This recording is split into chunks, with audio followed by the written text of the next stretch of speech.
Welcome back to Leading Edge. I'm your host, Jeff Smith. WTOL 11 was honored this week to get a one-on-one interview with former presidential and now gubernatorial candidate Vivek Ramaswamy. We sat down with him right before he took the stage at the Glass City Center in downtown Toledo. And I started by asking him about the campaign stop in Toledo, which is a city and a county for that matter, with Democrats in most, if not all, the leadership positions. I actually see it as an opportunity. I'm looking to lead all Ohioans, regardless of their race, their gender, or their political party for that matter. I said this last night, and I'm going to say it again over the course of the events that we have left. Any Democrat in this state who cares about economic excellence and educational excellence, anybody who cares about putting more money in their kids' bank accounts and investment accounts and allowing their kids to live the same American dream that I did, is frankly on the same team as us. That's the goals we're shooting for. So are we going to agree on everything? Of course not. And we love our diversity of thought in Ohio. It's a beautiful thing, and it's part of what makes us ourselves. But I am looking to lead the entire state, not just one party. And I see an opportunity to unite this state around certain common goals, like standing for the educational achievement of our kids and pushing that higher, like actually bringing economic development to the state that lifts up all Ohioans, not just members of one party or another. Let me touch on education. You are a fan of school choice. I am. And vouchers. And I want you to take from the aspect of a suburban superintendent who says, I can't get levies passed right now in my district.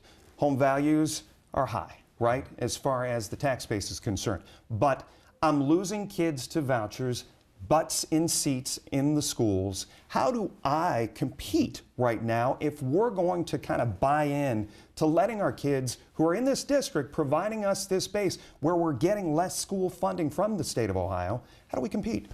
So look, I think the evidence points to a hard, uncomfortable truth. The more money in certain cases that has gone to public schools in the inner cities of Cincinnati or Cleveland, the more we've also seen the decline in the quality of those schools as measured by the achievement of our students. Look at objective test scores, look at other results, even with respect to mental health, even with respect to other outcomes. So there isn't a direct correlation at all between the amount of money you throw at the problem and what the underlying problem actually is or how we solve it. You're saying it's okay to take those kids out of the chairs. Well, look, here's what I believe we have to do is give every parent the opportunity to seek the best possible education for their kids, wherever that may be. Public school, charter school, or homeschooling. But I'm also somebody, and I want to be clear about this, Jeff. This is different than usual conservative dogma. I'm also focused on making sure that our public schools are actually equipped to compete with the best of the alternatives. Meaning? Meaning merit-based pay. Pay public school teachers and principals and administrators and superintendents according to the results they deliver for our kids. And to be clear, that's going to mean the best teachers in this state will get paid a lot more than they are right now, as they should. I think about my teacher, Mrs. Kinney, in 6th grade, who affected my life. I went to Princeton Public Schools, Robert E. Lucas Intermediate School that happened to have a magnet program. Sadly, Rellis is now closed, but she was a great teacher who impacted my life.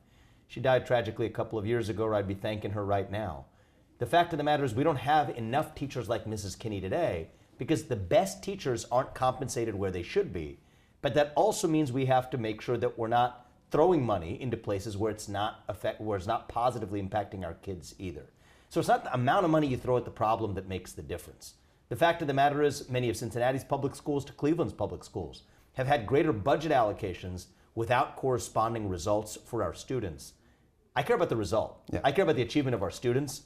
That's actually what matters, and that's where my focus is as the next governor. Let me ask you specifically, everybody's going to want something. If you were lucky enough, if the voters said, I want Vivek Ramaswamy as governor of Ohio, all these big towns are going to come to you, say, I need this, I need that. How do you, I guess in your mind, bring cities like Toledo to the table? Toledo has been reliant on federal grants as far as redevelopment is concerned. We had a company here, ProMedica, that put a lot of money into redeveloping the town. They have since cut us off. They said, we can't do that anymore. We need to focus on health care. So how does Toledo, in your view, get a seat at your table as governor to bring jobs, to bring development? Well, I'd say a couple of things. First of all, Toledo has a history and a heritage to be proud of in this state. Toledo was the glass capital of the world. In the case of the Industrial Revolution, Toledo is among the cities that helped lead the way. Many say it still is. I think it still is. And even in the 1950s, Toledo, up to 1950, was one of the top 15 wealthiest cities in America, along with 5 other cities that were right here in the state of Ohio on that list. How do we get back there? It wasn't that long ago.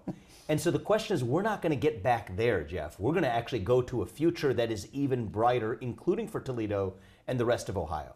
Realistically, a couple of things that we need to do is make sure that the transportation corridor is something between central Ohio, between Columbus, which is booming. Preach. Also takes into account the interests of every Ohioan, includes Northwest Ohio, including Toledo. Should we be doing better there? Absolutely, we should be. But the way we're going to do this is not through some program of government entitlements and greater dependence on the government, either the state or federal government. That's a short-term solution. It's a Band-Aid. The way we're going to do it is actually by bringing more people and more companies to Ohio.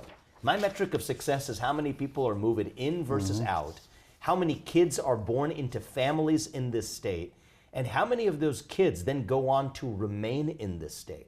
Toledo is one of the parts of our state, certainly, other parts too, but Toledo for sure, where you have a bit of a brain drain problem. You got great talent right here, great kids growing up right here who then go on to pursue the American dream in other places. To me, that's a failure if we're not keeping the best of our talents and our education system right here at home in our state. But is it the responsibility of the city leaders to make all these things happen and not be reliant on you, on the state in that sense? Because there's progress around us. There's just not a lot here. To the contrary, the answer to your question is that buck stops with me as the next governor. It is up to me to not just lift up Central Ohio, not just Columbus. It's great that Columbus is booming, and I'm proud of that and happy about it. But I'm the leader of Ohio when I'm elected, not just one part of Ohio.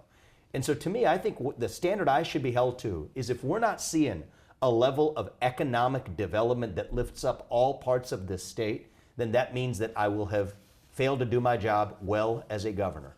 And the truth of the matter is I'm confident we are going to do a great job because these are easily solved problems. I mean, think about the red tape in our state to start a new natural gas pipeline.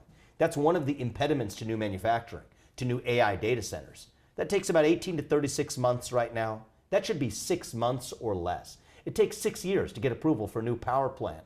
It used to be a matter of months, just in an era past. By the way, the very era where Ohio had 6 of the top 15 wealthiest cities in America. Let me ask you. So these are man-made problems, and I just want to put a fine point of emphasis on this.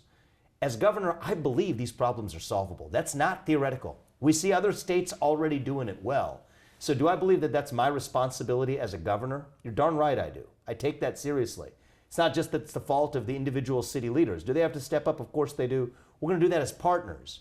But ultimately, the economic development of this state and setting the educational standards for this state to excel, yes, that falls on my shoulders. I take that responsibility seriously. And I want the people of Toledo, not just the Republicans, but Democrats, to understand I want to work with them, including these city leaders, to help take our state to the next level. Welcome back here on Leading Edge. Our exclusive conversation with Ohio gubernatorial candidate Vivek Ramaswamy continues. I asked him about passenger traffic out at Toledo Express Airport and the need for improvements to US 23. Toledo has a great geographic location, if you think about it. We're close to, think about waterways, you think about access to thinking about the docks, not far from where we are right now. There's major opportunities for business to center here. But it's similar in my response to your last question. If we're picking off Band-Aid solutions, that's a short-term fix.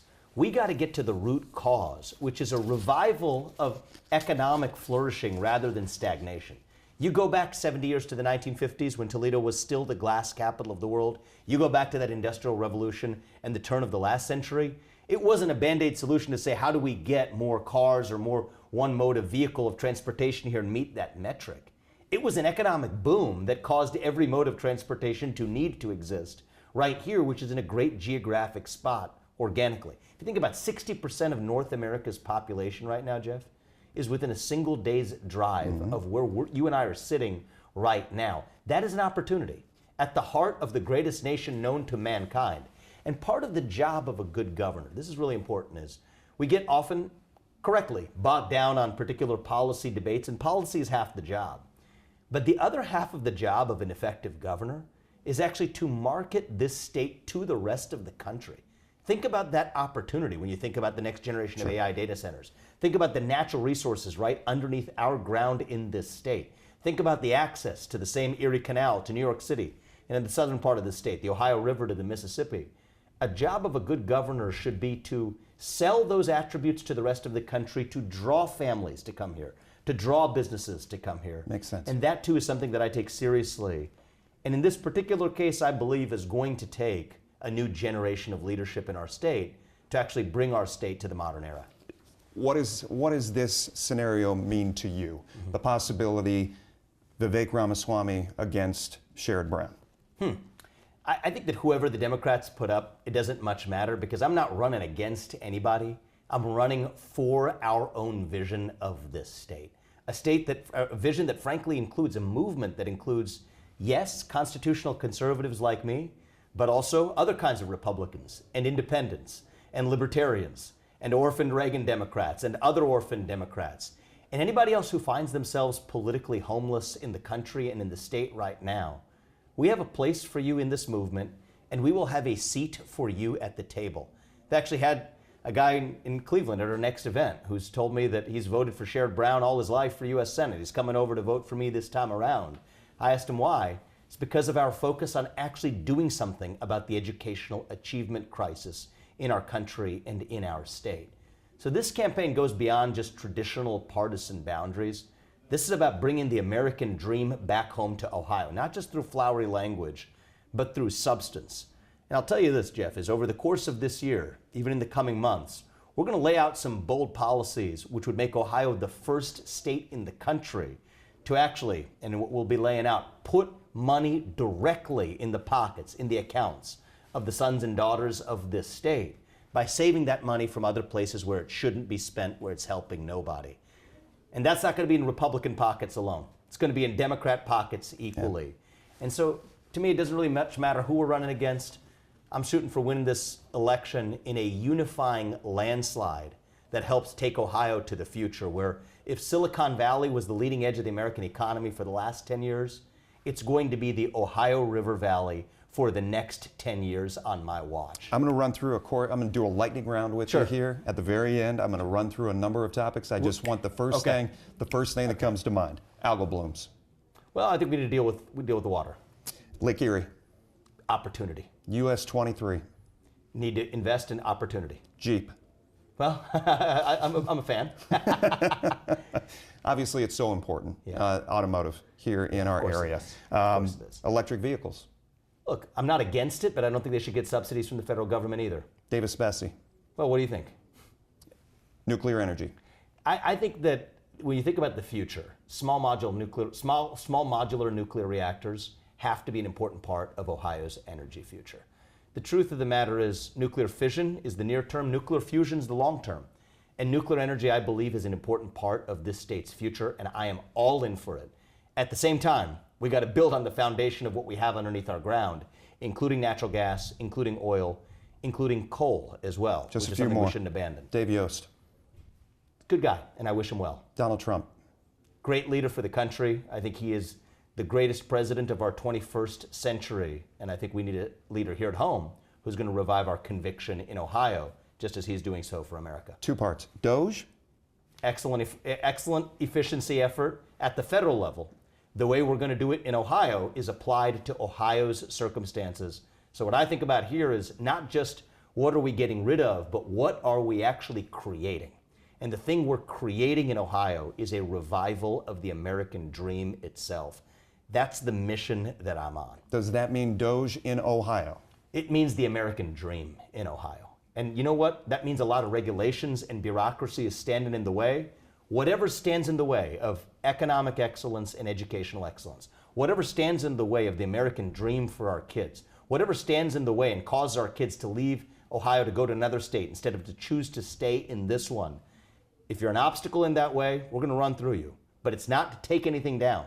It's for the purpose of passing that American dream on to our kids. That's what I'm in this for. Finally, do you want Governor DeWine's endorsement? Do you need Governor DeWine's endorsement? Look, I'll take the endorsement of anybody who believes in this vision for the state, Republican or Democrat, urban or rural or suburban, you name it. We want a big tent coalition, as I said, of all kinds of Republicans, Democrats, independents, you name it. We want a big tent coalition that helps unite this state and lead us to our future. So I'd be honored to have anyone who agrees with this vision to be able to come aboard. We welcome it. And I will say, we have a range of statewide endorsements that I was frankly surprised to get this early in the race. Frank LaRose has endorsed. Robert Sprague dropped out of the race for governor. He's running for Secretary of State, has now endorsed. As of yesterday, Christina Rogner, a star in our state legislatures. She's a great state senator running for state treasurer. I think surprised a lot of people by endorsing as well. And so we've already built a leadership coalition of great Republicans, but even as you're going to hear shortly, even some Democrats coming aboard this movement as well. And I'm excited to, build a coalition that can work together despite some differences to make the state a better place. Welcome back. Later today, there's the music, there's the vibe, there's the togetherness, but there's meaning and messaging when it comes to this year's Acoustics for Autism. There is every year. I mean, this is year 18 of the event. Scott Hayes from Project iAm joins me now on Leading Edge to talk more about, we're just a few hours away from this getting kicked off again. I wanted to dive into the why of this event, because everybody knows what it's about. You've got almost 100 bands. This is the biggest free music event in the country, is it not? Yeah, yeah. So talk about the why it's so important to bring this back year after year. It's important because what we've learned about ASD, autism spectrum disorder, is that if you've met one child on the spectrum, you've met one child on the spectrum. It's called a spectrum because it presents itself so differently across the spectrum. And therefore, the treatments that might work, conventional or otherwise, are all over another spectrum. And so there is a need for families to be able to try different things. That can be a very expensive premonition. That's where we come in. We exist solely. So there's a continual test, fail, test, fail, test, fail. That's got to be frustrating as hell for parents. It's got to be, and it's expensive, right? Many of these therapies are non-conventional. You wouldn't necessarily, align them with a modality that says this is for ASD. Right. It could be karate lessons, equine therapy, ABA therapy. Different products might work. That's where we come in. We're that stopgap funding mechanism so that parents have the freedom to try different things that might work for their family member. So every dollar that is earned is going towards scholarships, it's going toward the procedures that are the secret sauce to this. Yeah, so we're 100% volunteer-based. That's what we're most proud of. Yeah. We don't have an office. My house right now is all the silent auction items are being assembled there, and it's like walking through, a maze. Yeah. We don't have an office. No one gets paid. We have about 400 volunteers and about 20 really year-round solid leaders that help us pull off this event. But we exist solely to raise funds.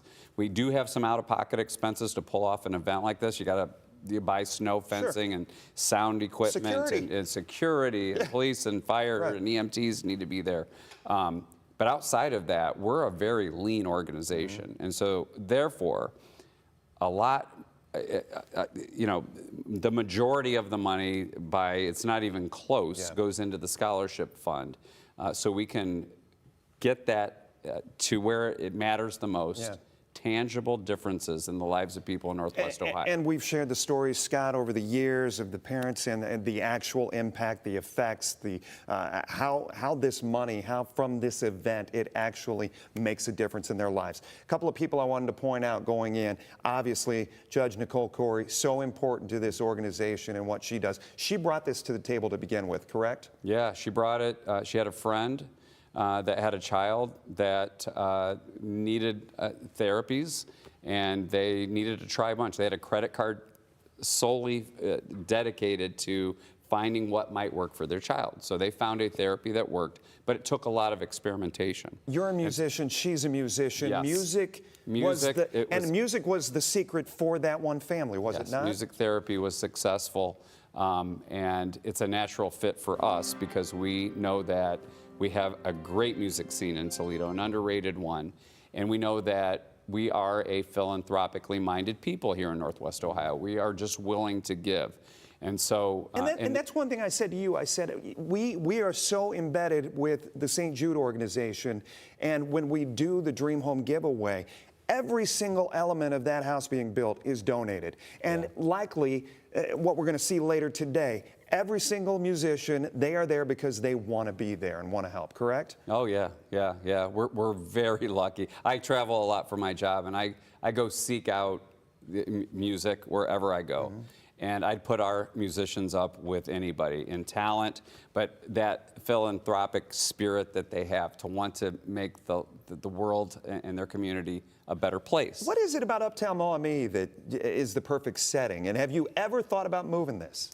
That is a Nicole decision. So Nicole is very, she is very confident, and she's been proven right time after time. She believes in loyalty. She believes in making this event accessible to everything. So there's a couple of things that will never change. One is the event will always be in Maumee. That's who gave her the chance to put it on. And second, it will always be a free event. And we've gotten advice from, if you just charged this or that, you could think of all the money you could make. Right. We've proven, we believe, we are convinced that people give more freely when they're not told that they have to.